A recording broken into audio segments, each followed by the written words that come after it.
Good afternoon, everybody. East Coast, West Coast, North Coast, South Coast. It doesn't matter what kind of coast you're on. You are watching a live edition of the Roundtable coming to you from the WWDBTV studios in the heart of Las Vegas, Nevada. That's right. 4 p.m. our time, 7 p.m. East Coast. You're probably getting. I heard that. Yes. I was testing it. Obviously, it didn't work. It worked. It is September 21st. We are coming to you from the beautiful studios. Thank you for watching us on YouTube, Facebook, 72 hours on Roku. If you want to call, and I expect calls tonight because of our guest tonight, 702-992-3207. If you're in the chat room for Facebook, hit us with questions. If you're on YouTube, send them in. We can get them from there. We expect tonight's show to be rocking and rolling. To my far right, before we introduce our guests, my far right out in the parking lot, he is known as The Mouth, Mr. George Miklos. George, how you doing, buddy? Very good, live and kicking. Yes, you are. I like this new stuff. You like the new stuff, right? We've upgraded. The table hasn't gotten shorter. The microphone stands have just gotten longer, by the way. Right. No, Sitting in the middle, our hot seat chairs tonight, George. That's right. Now, boom, boom. Total transparency. I know both of these ladies personally outside of the studio. To my right, I'm sorry. I know. My wife pays them well to be my friend. To my right, middle school teacher. She is Miss Kerri Allard. Hi, Kerri. How are you? I'm good. And to her right is a closer friend because I worked directly for this lady for 5 years now. Christie Grandjean joined us. She's representing the elementary school level. Hi, Christie. Hi, Mr. Phillips. This is a whole different side. Yeah, right. They're trying to get into that. They know the other side of it. So right. It does. It absolutely does. So if you've all seen the post that I put up a promo about tonight, by the way, you notice Rick is not here tonight. He got called out of town last night. He's taking care of some philanthropic work. I thought he was still in the Broncos, still hanging out in Denver. No. Well, after their loss last week, they probably I'm glad he's not here because I didn't want to have to say anything. No, but Sorry, Rick. And nor would I after the way you guys played this week too. Yeah, whatever. Yeah, right. Somebody told him to go long. Right, and they still run And he it. did.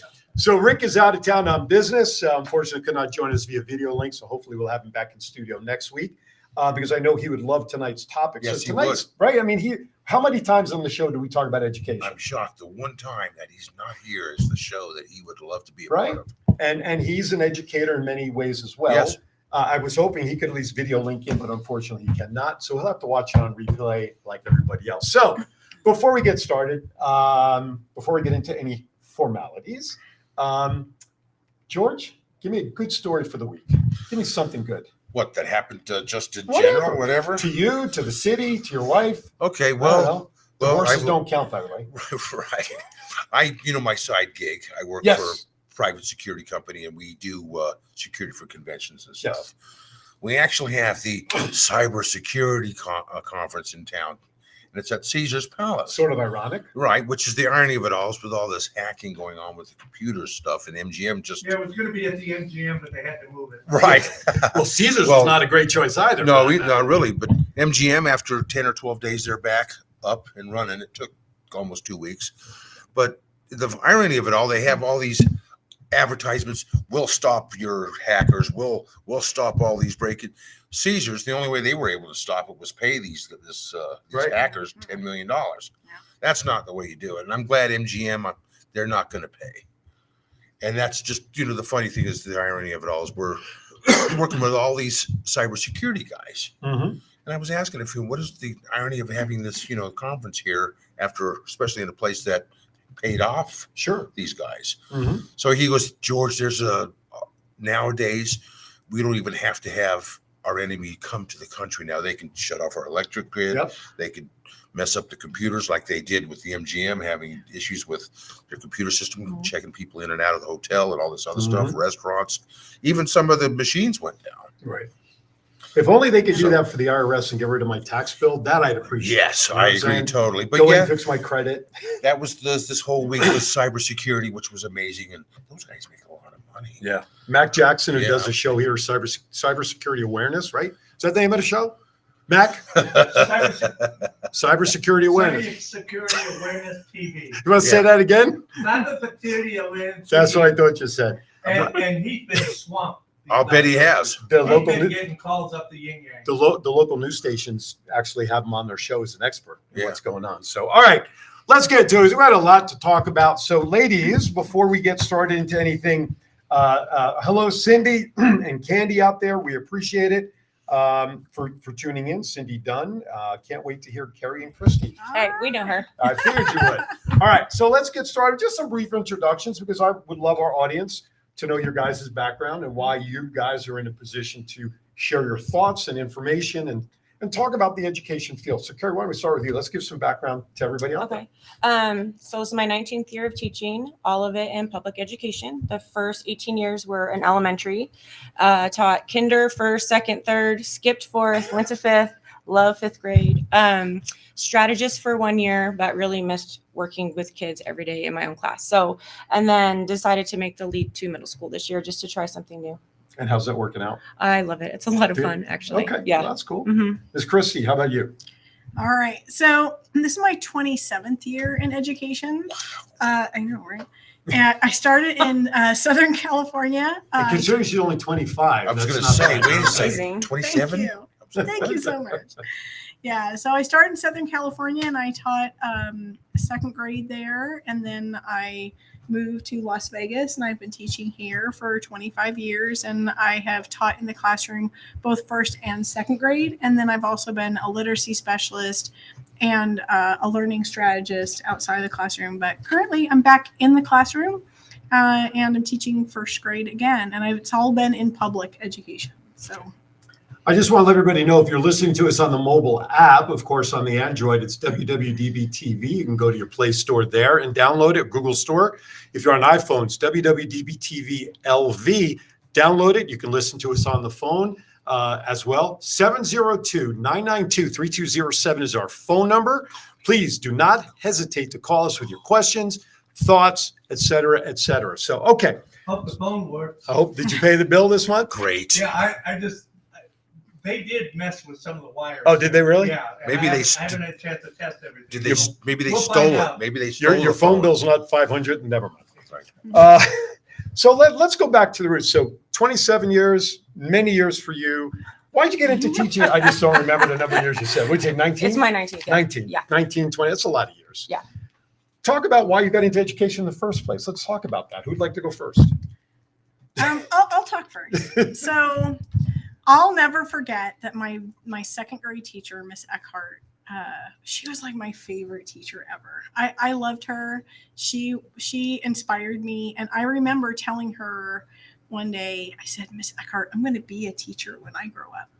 And I never wavered from that thought. I always was headed towards education. So, I went straight through teacher college and got my degree. And then I went right back and got my master's degree in the area of reading because I wanted to become a reading specialist for kids. And so I always wanted to be a teacher. There was never a time where I wanted to be something else.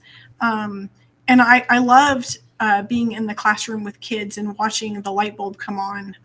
One of my favorite things is watching first graders learn how to read, because once they figure it out, oh my gosh, it's just, they love it, and they can't stop reading and they want to read every book. So, and then you create those lifelong readers, and that's what did it for me. That's what I wanted to do in education. I really wanted to make that difference. And I know that that's a lot for a lot of teachers. They want to do that. Kerri, how about you? Actually, my first major was marine biology back at University of New Hampshire, and I realized that I'm not a good swimmer, and I'm also a little afraid of the ocean. We went to Plan B. No, I always was interested in being a teacher. I really love school, and I personally love to learn. I love information. I'm just super curious like that. I love to do research. So I actually, as we can tell by your preparedness. I know. Dream job, professional researcher. But anyway, I actually transferred to UNLV from University of New Hampshire And I thought, well, let me just take an intro to education class so I don't make another mistake on a major. Let's just kind of figure this out. And the first time I went to a school just to kind of like shadow a teacher, I just had this overwhelming feeling of being home and it just felt right. So I'm like, this is absolutely it. And I initially thought I only wanted to teach kinder. So I got my first teaching job. When CCSD interviewed me, I said, I'm only answering these questions from a kindergarten teacher perspective, just so you know. So don't try to put me anywhere else. But then as my own children grew, I feel like I also grew and became more comfortable. And I developed a passion during my time teaching for gifted and talented education. They're often a forgotten population in schools because people oftentimes just don't know what to do. And we spend a lot of time trying to get kids caught up, but not as much time trying to extend. And working in a Title I school for many years, I've grown very passionate about our EL population. Just seeing them rise to many amazing occasions and having them realize, wow, I have an incredible brain and I know how to use it. Well, you have a front seat to success stories. both Yes, of you. very exciting. George? I had one quick question when you were just mentioning the history of the different classes you taught, different grades. You mentioned you really loved fifth grade. And when I was thinking that, well, what's the difference between a fourth grade and sixth grade? What made fifth grade Oh, okay. so good? So part of the reason why I moved to fifth grade, so that was after the year that I was a strategist, where I go around and work in other teachers' classrooms and kind of co-plan and co-teach. I got to know fifth grade that year very well because I worked with them quite a bit. And fifth graders are often misunderstood in elementary because they're the oldest in a K-5 or even a pre-K through grade 5 situation. And I just really got to love their personalities and quirkiness, and they're basically like giant kindergartners. So it's like what, 10, 11? Yes, Okay. they're very funny. They're very Okay. independent. They're very torn about leaving the safety of elementary and going to middle school. So it's a big transitional year for them. So sixth grade is considered middle school. Yes, and those are the Today's- babies of middle school. Okay. Yeah, so they're the fifth graders that just got there and they're like, what's happening? It was always first through sixth grade and then 7, 8, 9 when I was going to school. So I didn't know why fifth grade such, but in Yes, your case, they were the last before they go into. yes. Okay. And they just are a lot of fun. I seriously laughed out loud every single day. And sometimes I just shook my head. I'm just like, it's Right. all good. Aaron? anything? No, good. Oh, okay. I have a question coming in. I was you just do? trying to answer. Yeah. go ahead. So, and again, I remember going to school, I guess the safest would be in grade school. But until Aaron said what happened yesterday. But, 6, 7, 8, 9, 10 years old, I think most of them are eager to learn. They're innocent. They don't really, I don't know about today's world. They might be a little more aware of things that are going on with computers and their own cell phones and stuff. But I always thought grade school was the safest to be a teacher. I never had thought about it. I come from a family of college professors, but yeah, I can't imagine wanting to teach anything outside of grade school. I mean, that's the safest, but in my opinion. But I felt that way initially too. what was but- any particular grade that was your most comfortable and most favorite? So my favorite grade is first grade, and it really just has to do with the fact that they love to learn. My favorite analogy is if you can watch children watch grass grow and they're excited about watching grass grow, then that means those are my people. Well, it's funny you mentioned how you enjoy as a teacher. They're listening to you, and all of a sudden, like you said, when the light bulb goes off, when they finally figure out whatever you're teaching them, it's got to feel good to knowing they're listening to me. Well, and they get so excited when they realize that they've learned something, whether it be reading or math, and they're catching on and they're like, I got it now. And that feeling, you can just tell their enthusiasm and their excitement because they're still really involved in their learning, and they still have this natural curiosity. And so that's the part that I love about the little people, the first graders. Now, you mentioned again, grade school is a little different than getting a little older. But when I was a kid, I remember if I didn't do the right thing in school, I knew that my mom and dad at the teacher conference, they would be, the teacher would say, well, little Georgie's not really learning this. And they would say, don't worry, we'll take care of him at home. Nowadays, it seems like it's being the opposite. Maybe that's one of the myths where some parents are, what are you doing to my kid? That kind of thing. Usually it was the teacher would let the parents know what was going on, and the parents would take care of the situation. Nowadays, you have this turnaround almost where the parents are combative with the teachers now. So does that happen occasionally with you guys, or most parents are fairly understanding about their children when they need to be disciplined or they're not paying I'm attention gonna in let her class? handle that one first. Yeah. 'Cause she's that middle school Right. girl. So there's definitely been a shift. So, and oftentimes it feels as if the teacher is blamed for what happened in the classroom. Right. Something wasn't done or whatever. And I actually have a stat from Devin Peck burnout statistics. But anyway, it said one reason why teachers are so criticized right now is that the way that we teach is kind of in opposition to modern day parenting. And so there's like this constant friction and clash. And I think the issue too is we're coming at it from two different perspectives. So the parent has, one or more children at home, but they know Right. their children very well. We have many children all in Sure. one space. So we have to make almost rapid fire decisions on how to deal with that behavior issue, whatever it is, so we can keep the curriculum and the learning going and not have it disrupt the day for everybody. So how many kids are in a class these days? 20, 25, 30? So I'm a little spoiled. I'm not going to lie. But I have 16. That is Okay. not normal, by the way. Okay. Out there in teacher land, first grade classes That's are not small. usually 16 anymore. I Okay. am very fortunate that I work at a school where the enrollment is capped.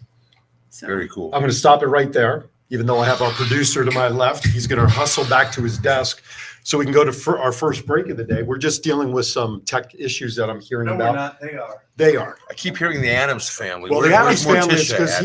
he's hard of hearing. He doesn't know when his phone is vibrating. You know what I'm saying? But in the meantime, we're going to step aside for our first break because I do have some bills to pay. Rick Upchurch says hello. He's in the chat room. Rick. Hopefully, Rick can maybe give us a quick call to say hello. You're watching the Roundtable. We got a lot of education talk to come, myth busting, as they say. We'll be right back. Hello, my name is Anselmo Cornelius, and I'm one of the 1,000 digital branch office owners of Transact Card in the country. If I could save you money and double your buying power, wouldn't you want to know how to do that? The U.S. national launch for the Transact Card is coming to the Paris Hotel, Las Vegas, on November 12th, 13th, and 14th. We are now in pre-launch mode for our company's opportunity platform, which means discounts and savings right now on new memberships.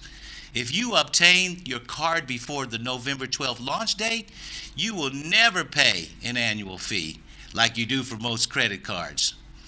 Transact Card can enhance your buying power and change your financial well-being. One swipe of the card at a time. With a new twist in banking, contact me, Anselmo Cornelius, at 209-990-7720. That's 209-990-7720. Thank you. Hi, welcome back. We're back from the Adams family. Yeah, the Adams family. By the way, Put it in your I- pocket. one of our school newscasts had that wrong this week. They said, we're going to show you the family on Mockingbird Lane, and it was a story about the Adams family. Oh, No. And when I saw that pop Please. up, I immediately emailed the news director and I said, your editor stinks, which was him, because he knew the difference. And Right. so we had a good laugh Right. about that. Anyway, Rick Upchurch, hopefully call us 702-992-3207. Okay. I want to talk about some of these other misconceptions that are out there. People always say, well, teachers work banking hours. You get the summers off. You only work in 180 days, et cetera, et cetera, et cetera. 7-Eleven is more than a convenience store for teachers. that That sort of thing. So talk about some of those things, would you please? Sure. So, we do work 184 contracted days. Teachers are contracted, right? It's a year-to-year contract. And so when we're contracted for those 184 days, we are paid over a 12-month period for those 184 days. We are not paid We have a phone call for coming in. holidays. Spring break, not paid for. Christmas, winter break, not paid for. Holidays where you have a day off, not paid for. We are not paid for those days. We are paid for the 184 contracted days that we work. That's it. over a And- period of 12 months. Yes. And the district has this great idea that we need to have it spread over 24 paychecks instead of paying us on a monthly basis. Let me hold you right there. We have a phone call that has come in. I believe I know who it is. Hopefully we'll be able to hear him if John turns up the volume enough. I'm working on it. Calling us from, I really don't know where. Mr. Rick Upchurch is on the phone. Mr. Rick. Upchurch, how are you, sir? Hey, Rick. Rick, can you hear us, sir? He might be with the Raiders. He might be. They might have him hogtied. Right. Rick, Right. I got the volume all the way. all right. So Okay. whatever the reason we're not able to connect, okay, bring that volume down. Rick, if you're watching, try to give us a call again, if you would. All right. So go ahead. So so the days, right? The days is a big concern of the misconception, right? Right. Well, because people think, oh, well, you get paid for your holidays, Right. right? No, we only get paid for the days that we work. Right. And so, yes, it's 184 days that we are contracted here in Nevada, but that's not, I think they have this misconception that we get paid for all of these days off. And that simply isn't the case. Good. Kerri, you have something there. Yeah, so I actually want to add on, when you do the math, 7 hours, 11 minutes, 184 days, 4 Mhm. days are without students, okay? It comes out to just under 36 hours a week that we're paid for. It's 35 Really? hours, 55 minutes. But according to Ed Week, the average teacher works 54 hours a week. I don't I want to go because back. that's- What's the 7 hours and 11 minutes? That's What is- contracted time. Even I know that one. well, I mean, what's the 11 minutes for? Why is it not just 7 or 8? We Why don't is get it to make 7? those decisions. Is that the 7-Eleven reference? There's a What the history hell? within the school district here as to the reason why it became 7 hours and 11 minutes. All right, let's see if we have Rick back on the line, if we can hear each other. Rick, are you there, sir? Can you hear us? Can you hear me? Apparently not. All right, Okay. maybe, Rick, if you can, we're going to send you a video link possibly. Maybe we can get you to quickly video in.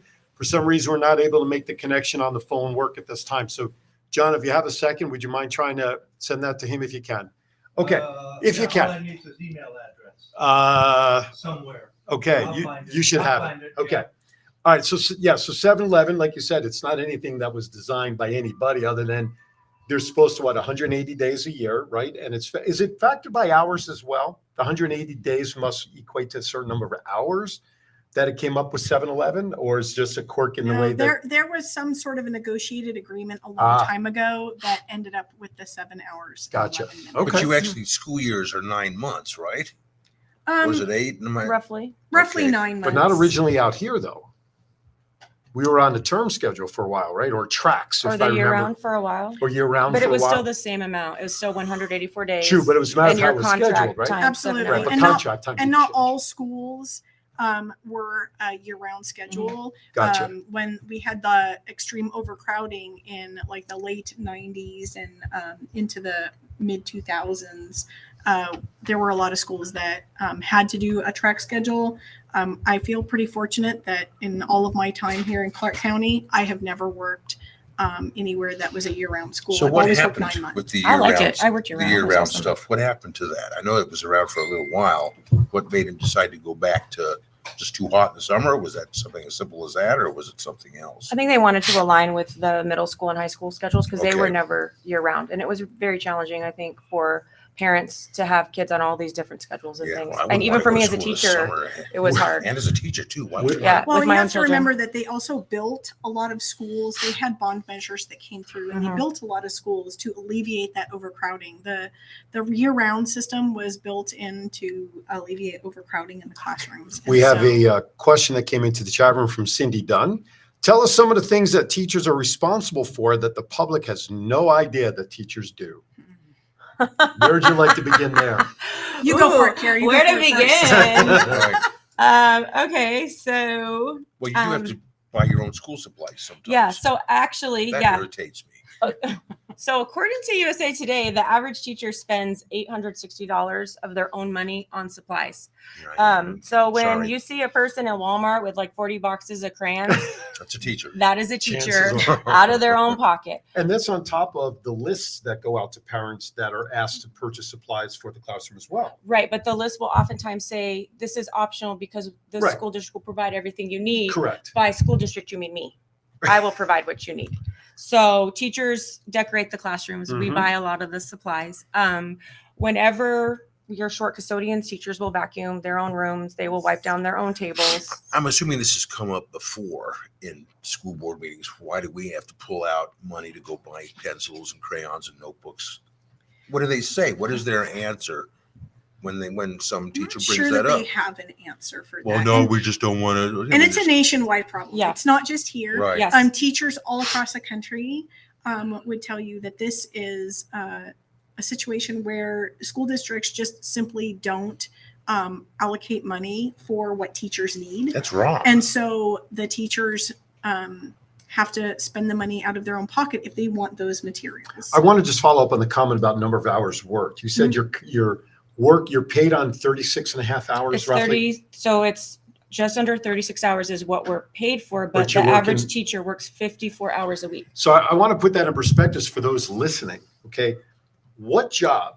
I've never worked one. You can't get a That- 40-hour week. Well, but that's my point. Even though I may be paid for 40 hours in a corporate job, Right. you know how many hours you're really putting in, right? You're putting in 50, Yeah, it's 60 always hours more, anyway. but yeah. So that's why I want to make that comparison that although the teachers are contracted to work 7 hours, 11 minutes, blah, blah, blah, many are there early, an hour, hour and a half early, plus time that they're working at home and weekends and going Right, into school grading on papers Saturdays. and that On kind of their, thing. that's all after hour work. So there's so much that has to be done by a teacher that it just will not fit into 7-Eleven. And so you're paid for 36, but you're working a hell of a lot more, 54, just like any other job. If you don't have time, you're taking it home. So that when they say the average 54, that means you're at home grading papers, that kind of thing, or you're still in the classroom. Or you're there itself. early, you're getting there Okay. early, you're staying late, you're bringing your stuff home evenings, weekends, early in the morning. I get up between 3 and 3:30 just because, first of all, I need some time to myself. Right. Second of all, lots of times I'm making my own stuff. So I may take something that's already been done, but I'm tweaking it to fit my style and how I would like to present it. So yes, that's a choice, right? Mhm. But last year, we were given a brand new science curriculum with very little time and training. I had to spend that time dissecting it. The lessons would have 30 to 40 slides. You're not going to go through that with kids. So I would have to take screenshots or just copy the slideshow and pull out what it is I wanted and rearrange it. That takes time. It doesn't just happen on its own. So school boards make up all these decisions. Do they get asked for teacher input on stuff like this, or do they just not care? There you go, thinking logically again. Yeah. Oh my God, me thinking logically. Not recently. No, we haven't been asked. So new reading series, new math, new science last year. And I'm not saying they're good or bad programs. I'm just saying the teachers weren't asked. Right. What do we need? And you're there, like you said, you're on the front lines. You're the ones that are in the classroom. Here, let me also say this. See, I'm a tutor, right? And I've spoken about that in Right. the past on the show. I'm paid a flat rate per day like a substitute teacher. 'Cause Right. That's what I'm licensed as. Okay. However, these two ladies to my right know, even though like at last year's school, I'm contracted to not be there at 7:45 is what I was slotted for. I'm still there at 7:00 myself because I don't like the fireman's drill. I like getting in, getting set up, getting my Right. materials ready. Relax, Well, making sure. now I'm at a later school start. The kids don't come in till almost 9:00. I'm still there about 7:10, 7:15. Because my wife's out of the house already. So what am I doing sitting at home? Right. But I'm still there early because why? I want to get my materials ready for my first group. I have planning time. I have to be in the studio early because I help the newscast that goes on. But being there that early is still my choice, but I'm not compensated for it because it's better for the kids for me to do that. I'm not paid anything near what these ladies are for their contract, but that's just the choice, like Kerri said, that I've chosen to do is to go in early, and I'm not paid for it. I just do it because I feel I want to, and that's my style of preparedness. Right. So- But you have to remember that also, Phil, like for Kerri and I, when we go in early, many times it's because starting at 8:00 or starting whatever your start time is at your school, Mhm. there are meetings that we Right. have to attend that Mhm. we're required to attend. So the prep time that we would have to Mhm. get ready and set up is spent in meetings. So even less time. So we Yeah. don't get that time. Some schools don't give teachers any time in the morning. They have meetings every day. I'm grateful to my principal that he doesn't do that to us. We only have meetings twice a week.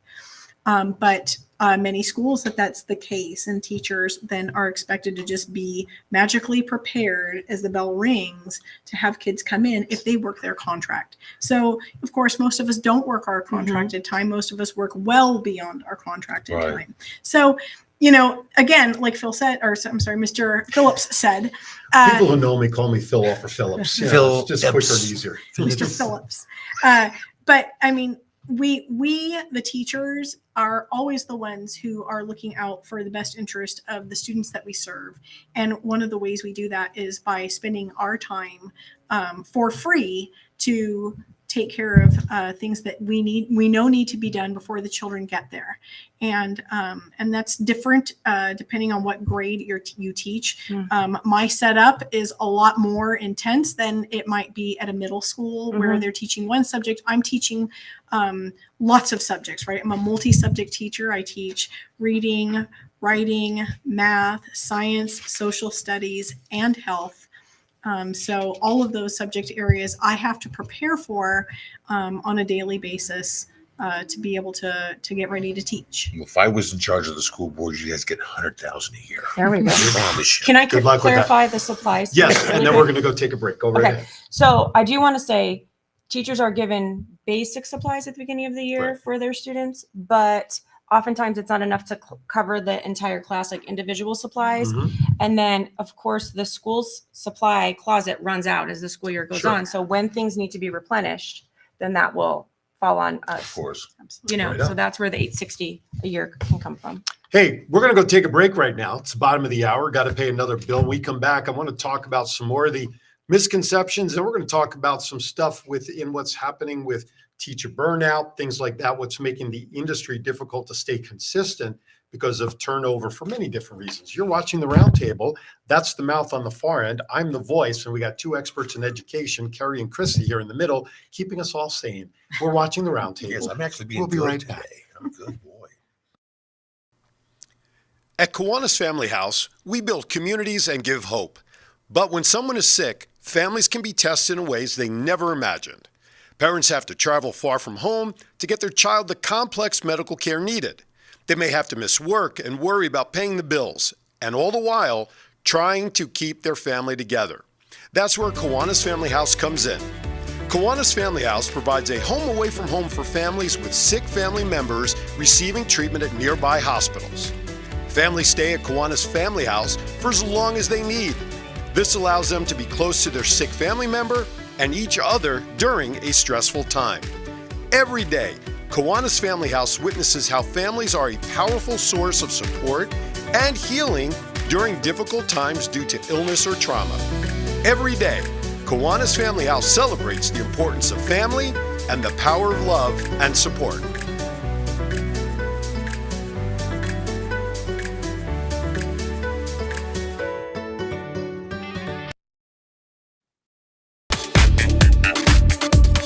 Hey everybody, I am Aaron Phillips. You are?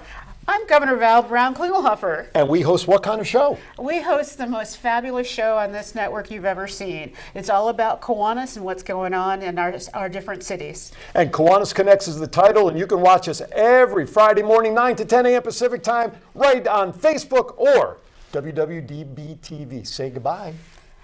Bye, everybody. Aloha.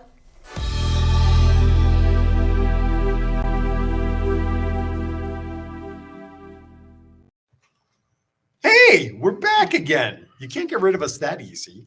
Thank you for watching the Roundtable. We got a show about education tonight, not so much about anything more than myth busting. Remember that TV show, Mythbusters? Mhm. That's kind of like what we're doing tonight, right? Right. I don't remember the name of the two guys. Right, But they we were have our talking own about Mythbusters stuff. right Right, here. that's right. Why the sun is yellow and why magnets work and all Right. that, and why they don't work. That's what school's for. That's, there you Right, go. there you go. Case closed. Like Thank to you for point that watching. out. That's right.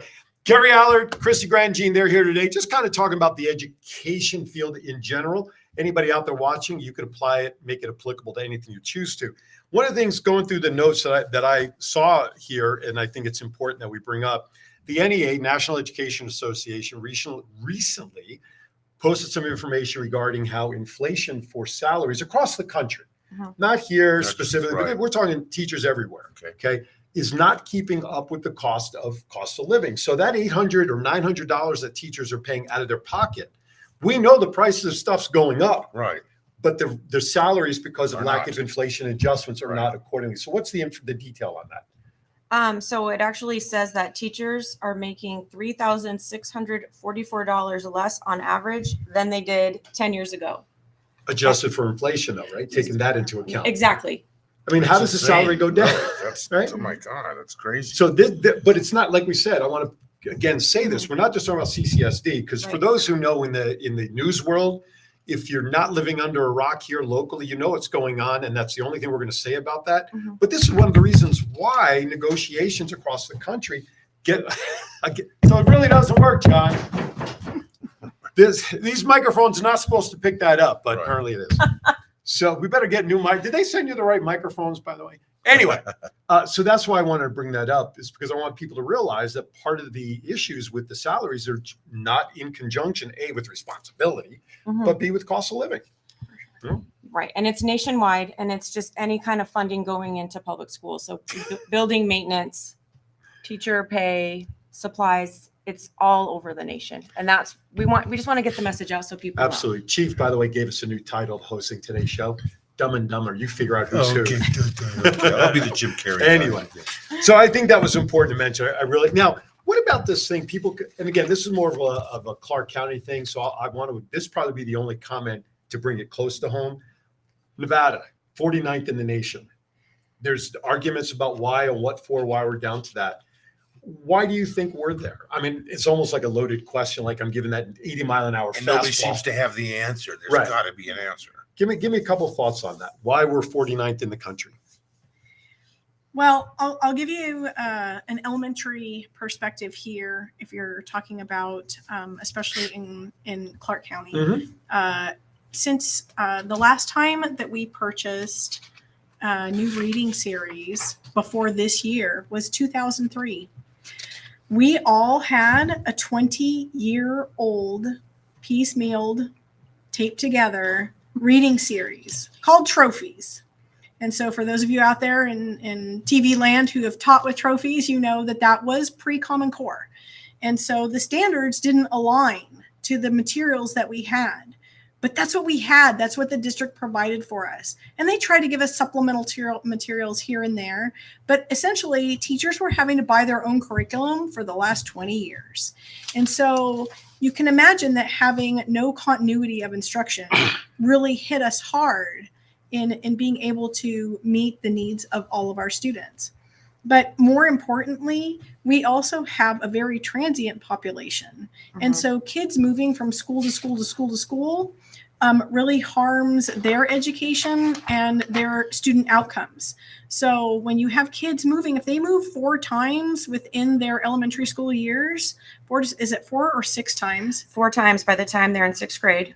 Then they are already a year behind. Wow. Just because they're moving schools. And you can imagine if the curriculum is different at every single school, how challenging that is for kids to be able to catch on and catch up. Are we beyond a point now where we can't blame the pandemic for where we are right now? Have we gone enough years away from that? It's been like this for 20, 30 No, years. I mean, understand that. But again, I mean, I'm asking that question because I want them to talk about Right. it. But I taught through that as well. It's a very different capacity. But somebody made a comment to me last year, someone who we all know and love, that we have to stop using the pandemic as an excuse for where some of the students are today. And I think, are we past that point where we can't use that as an excuse anymore for where our students are? And I say it across the country, not just us here. What are your thoughts on that? That's a big one. I think it really depends on what the child's experience has been through Okay. that. I think that's like a one-on-one, like case-by-case basis and what their experience has been since then. So I'm going to take a different perspective on that. Mm-hmm. Through the pandemic, we had a lot of kids just not attending school regularly. That did not go away after the pandemic. There are areas of town here that see a 40% truancy or I want to say chronic absenteeism. Yeah, we can't say Thank you. truancy Not anymore. truancy.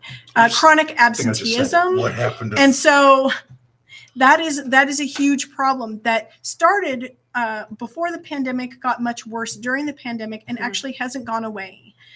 Children not coming to school is a huge factor into why student outcomes are still poor.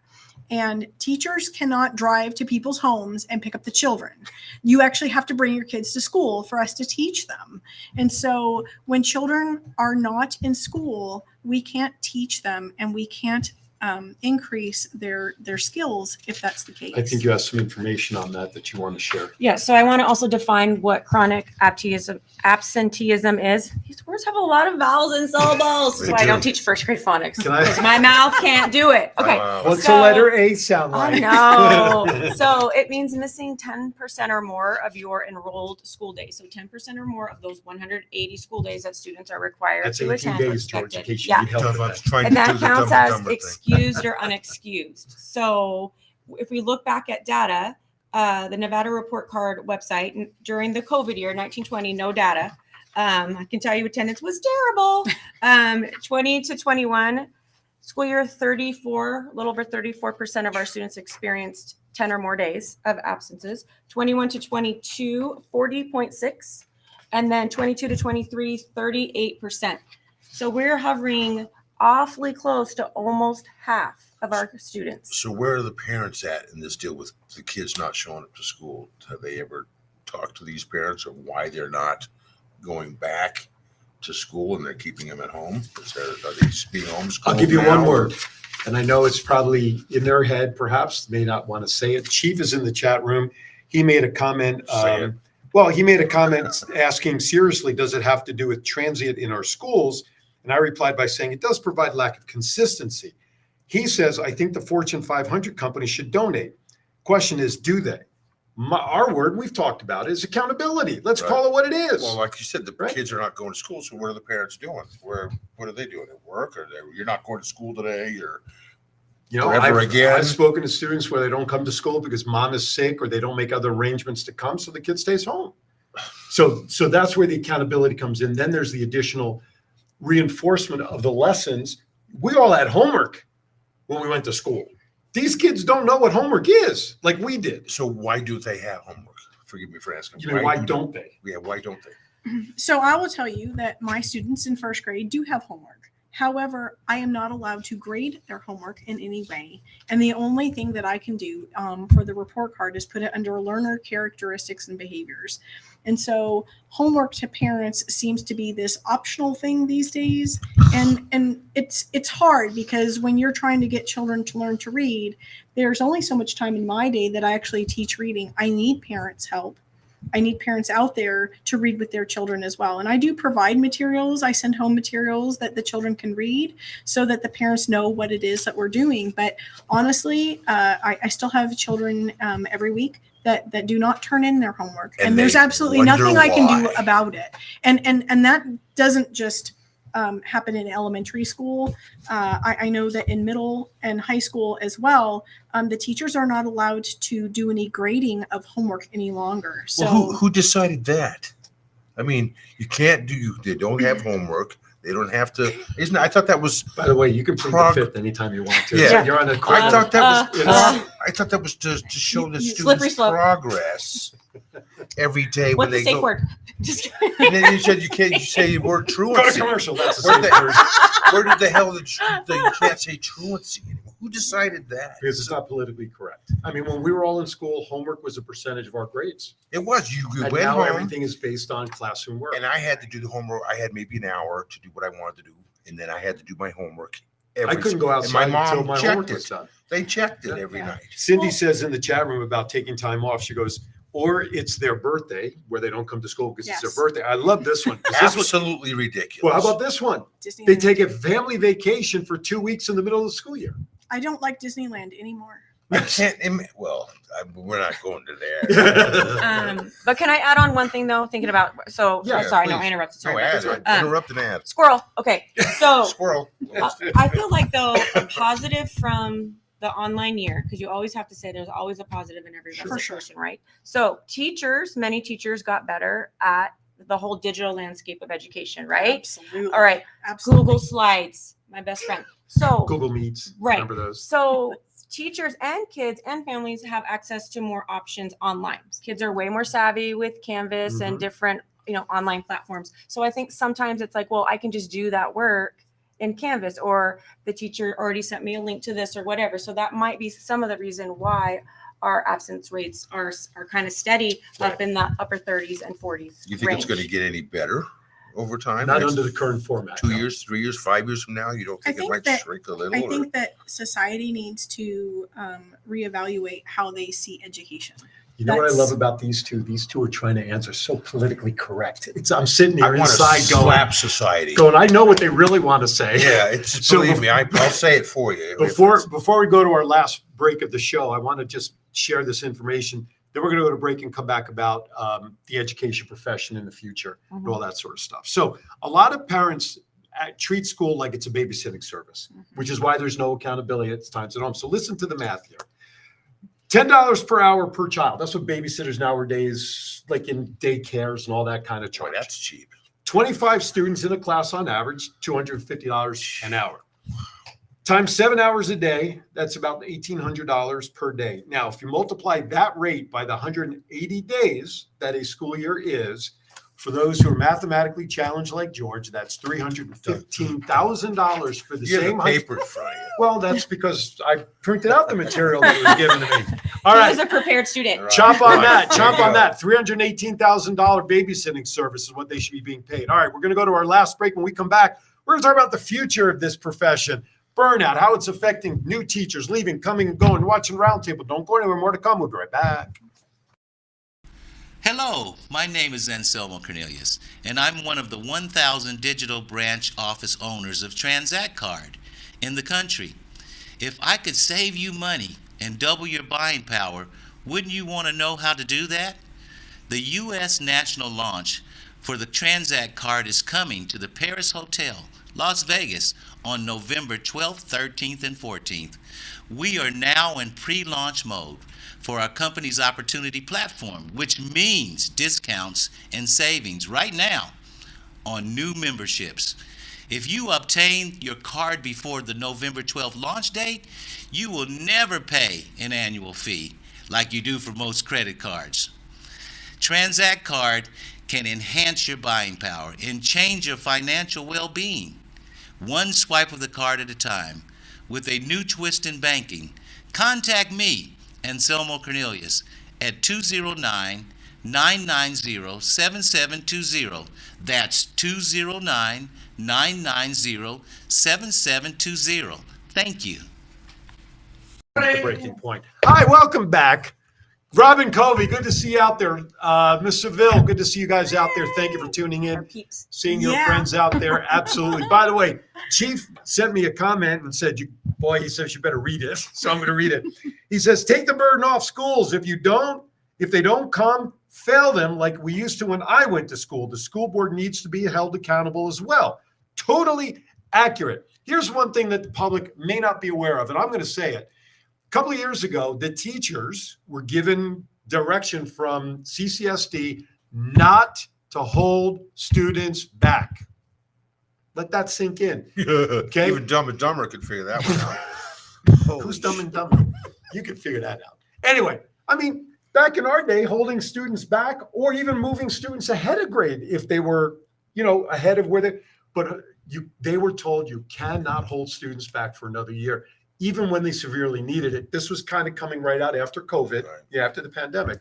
So talk about that. Robin Covey says the student behaviors have escalated to a point that teachers are turning in their keys at an alarming rate. We're getting to that. To echo Christie, society needs to look at education as important.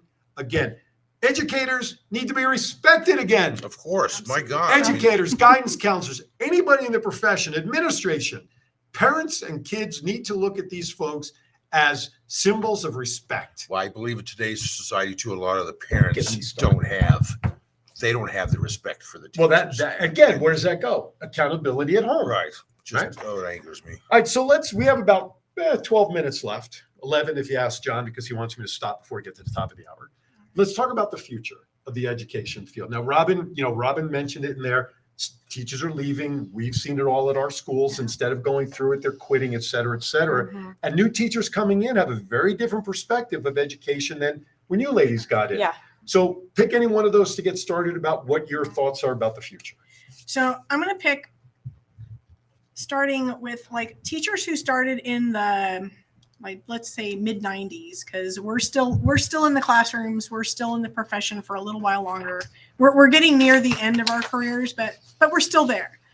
And when we joined the profession, we did not have any idea of what was going to come at us.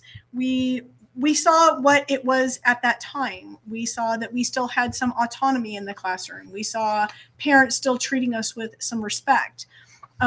We saw parents still being involved, administrators thinking that our ideas had value.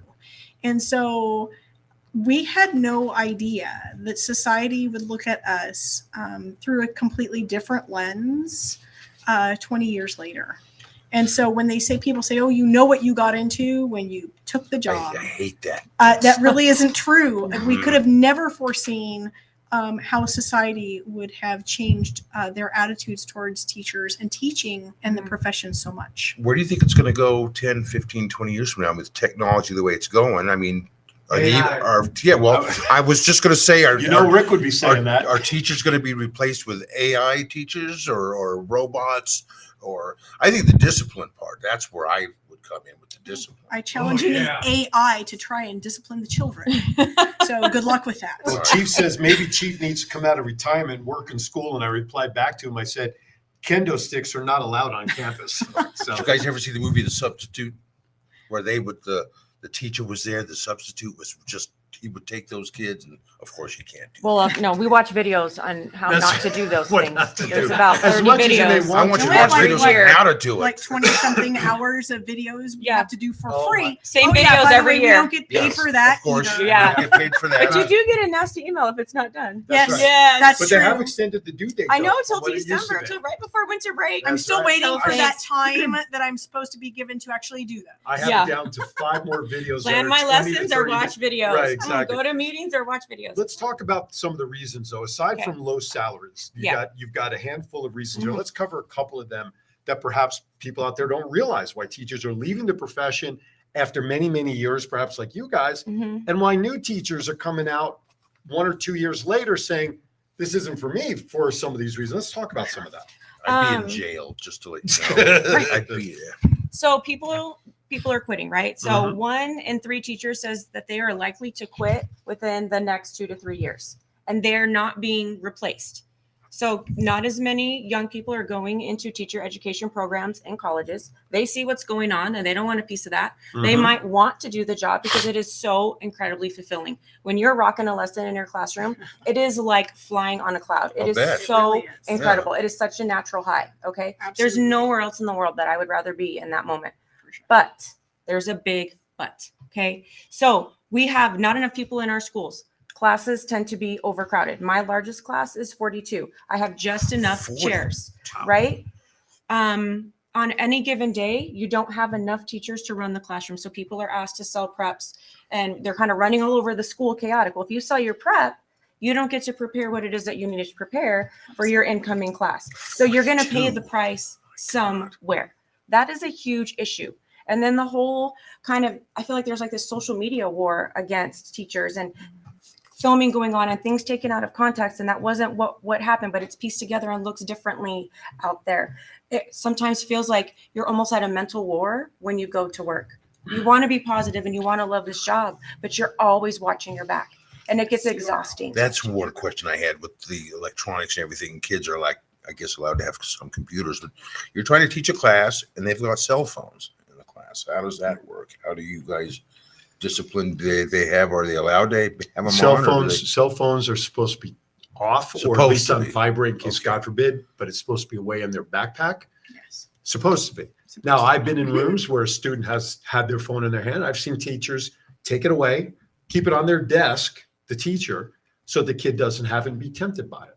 Well, I know we survived without cell phones in class. If there was an emergency outside of class, the teacher would come in or the principal would say, hey, little Georgie's mom called or Right. whatever. Well, Chief, when he was in school, he used tin cans and string. Right. That was his cell phone. Right. But- However, I love you, Chief, but they do have Chromebooks. Chromebooks is what replace all those books we used to carry. Every year I used to buy the leather there's gym no, bag. So there's no math book and I have my Not little, really my to go little home. briefcase. Might be a with my- workbook, but teachers tend to but keep it's all that. computer. Right. Yeah. A lot of it. Now, who does, do Chief they agrees. supply that or does the school buy them a computer or does the parents? The have school to- provides it. Oh, They okay. get a school issued Chromebook. Oh, they do and like something. the workbooks Okay, they that do go with the something. curriculum, yeah, they get that. I have to give a shout out though to the kids at my school. They're very respectful with the phones. Good. I really don't have an Mhm. issue with it, I don't and either. they will ask like, is it okay if I take it out? So we do things like taking photos of our work to provide evidence, like documentation and like basically like an electronic portfolio. Mhm. And sometimes it's hard to use the Chromebook camera because it's stationary. And so Right. like, can I use my phone for this? I'm like, sure, because I know you're going to take it, use it just for what you need, And then put it back. and then go ahead and put it back. They're really not an issue. And I can't speak for all schools in that situation, but I do want to give a shout out to my students. Now, some Absolutely. teachers real briefly in smaller towns, rural areas, do you think kids are different and easier to teach in rural areas when there's not so much distractions? You know, I mean, I don't know if the small town Idaho or a small town, do you think kids are any different in smaller towns than they are in bigger cities because they don't have as much, you know, distractions? I don't really know. I've never taught in a rural area, Yeah. so I've only taught in suburban areas. So Right. it would be hard. That would be a question for those of you out there who are teaching in In rural right. areas to answer that question. I don't want to speak out of turn And to, I'm sure to say there's been something that isn't teachers, true. right, that have worked in both. For sure. Big And there cities. are teachers out there. And even within here in Clark County, there are teachers who work in rural areas where it's really small. I know you don't think of Clark County that way, but there are areas in Clark County where there are rural teachers, and they would be able to speak to that way better than us. Chief asked a question, which I kind of answered for him. He says, why can't senior citizens help out? And I simply replied, they can Mhm. by volunteering at a school to help out in a class every once in a while. Or we have a good friend of ours that comes in to help the So they'd teachers be with allowed photo- to do that if you had a class of 40 and then senior However, citizens wants to help out. To become a volunteer is not as easy as it used to be. You have to go onto CCSD's Oh, website, okay. and you literally have to fill out a form requesting to be a volunteer. They have to go through a background check, the whole thing as a Right, teacher would. right. They actually get a regular type of badge that say they're volunteering that allows them to go on campus. But it's still a good idea. If you have time, go in once or twice a week to help around a class so that a teacher can do some of these other odd things that perhaps they would not have the time to do because they're overcrowded or they need copies made or whatever it is. Does that happen? Do you have volunteers? I am so lucky. Can I just tell you how lucky Super I good. am? Please. I call her Magical Mary, and Magical Mary has shown up to support me in the classroom. I die without her. I'd be there till 5, 6 o'clock every night if without Magical Mary. And then I also have another parent volunteer. Her name is Desiree, and she's come in and supported me and just sat down, worked side by side in the classroom with students who need extra help. It's been a real gift. And the kids are Um, receptive to it. And the too? kids are very Okay. receptive to that. And I as a classroom teacher, I am so incredibly grateful for the gift of time that people are willing to give to my students. And As a matter of fact, she has this one tutor that even goes in and help her with some of her students with reading. yes, What a great guy he is. Dumber, He, dumber. isn't he amazing? Robin says, Must have had a good teacher. that's, yeah, bosses Saying. are what they are. Our district has made it so difficult for anyone to come in and volunteer. They have to be fingerprinted and badged, and it's made it very unfriendly. Chief says, man, I went to school and we made owl houses. Well, you had a stick for a toy there, Chief. You know what I'm saying? Robin says, we love Mary. Laura Seville says Mary as well. All right, we have about 2 Yes. minutes left. So here's what I'd like to do. Obviously, we're going to skip America Speaks till Yeah, next that's week. cool. I figured that. These guys, we have about 2 minutes left. I want to give them the floor for the last 2 minutes. When they're done, we'll say goodbye. So have that. I'm going to give a shameless plug to the author of this book, and it's called The Teachers. And I'm going to go ahead and make sure it's nice and clear for you. We had a group of teachers this summer who chose to read this book as a book study. And it was an amazing journey for all of us. Mhm. It was really hard. It's a hard read. It's not an easy read because it's very emotional. It talks about teachers. It profiles teachers from all over the United States. And it talks about the things that they go through both personally and professionally in the profession. And if you ever really want to learn what it's like to be a teacher, read the book, The Teachers. She became a teacher. She was a reporter. She became a teacher. She taught third grade for a year. And she really captured the essence of what it's like for many of us in the profession, especially those of us who've been there a long time. I do want to say before we go that the teachers that are out there now that are coming in, they see education in a very different way than the teachers from the 90s. And they don't see education as a profession. They see it as a job more and more that they may or may not stay in. And I don't blame them. Right. I don't blame teachers who are coming into the profession now going, wow, I had no idea. And I don't think I want to be signed up for this. For the people who stick it out, like they experience that love and joy along with the incredible frustrations that we have. But thank you, Mr. Phillips, for allowing us the opportunity today to come and share some ideas and myth bust a little bit on education. Kerri? And I want to add on and just know that as of right now, where it stands, K-12 teaching is the #1 most burned out profession, excuse me, in the United States. There are over 500,000 openings right now for teachers Unbelievable. within this country, and it doesn't look like it's going to get any better. And they wonder why. Right. All right. I'm going to encourage each and every one of you in the chat room, if you please reshare this video to each and everybody out there that you know or don't know or like or dislike, it doesn't matter, who feels that they should be supporting educators and education. Please share this. In about 72 hours, this show will be up on the WWDBTV channel, on the Roku streaming service, as well as on YouTube and Facebook. As soon as we sign off, you can copy the URL and get it out there. This is a very important message and information to really put everything in perspective, that it's not just about contract negotiations. And I'll just leave it at that. Final thoughts there, Mr. George. I appreciate you guys coming in today. I learned a lot. I'm more angry now than I ever was an hour ago. But I always respected my teachers. I had my favorites. I also had my not so many favorites, but I respected all of them anyway for what they did. And today, I don't even know, I couldn't do what you guys do. There's no way in hell I could do it. So I appreciate, and I hope that the future of you guys' careers goes better and gets better here, especially in Clark County, if you stick it out here. Thank you. Thank you very Well much. said. John, I'd like to give you the floor for 30 seconds because I know you're a big supporter of education. You have any final thoughts about? He's going to take an hour, you know that, right? Well, it's his station studio. He can do whatever he wants. That means we're on the air more. Okay, yeah. That's right. Yeah, There okay. we go. All right. I attended elementary school here in Nevada a couple of 100 years ago. I went to 5th Street School. Which is now Las Vegas. Oh, no, it was across from Las Vegas Academy, right?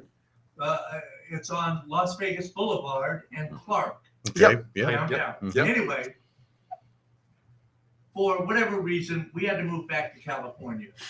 I was 2 years ahead of the California schools. I did nothing for 2 years in California because the education system here was that good. And the teachers here were that good. And the teachers here are still that good, but everything else is screwed up. There you have it. John, Thank make you. sure you add what today's show is to the description up there if you don't mind. As I'm looking at it, you may Too have. late now. No, Jeez. Thank you, Chief. All right. Listen, we bring this to you. I'm glad we did this for a couple of reasons. Number one, education. Educators are in my family top to bottom. My wife, my sister, my brother-in-law, these ladies, of course, who I know personally as well as professionally. We are letting the good ones slip through our hands.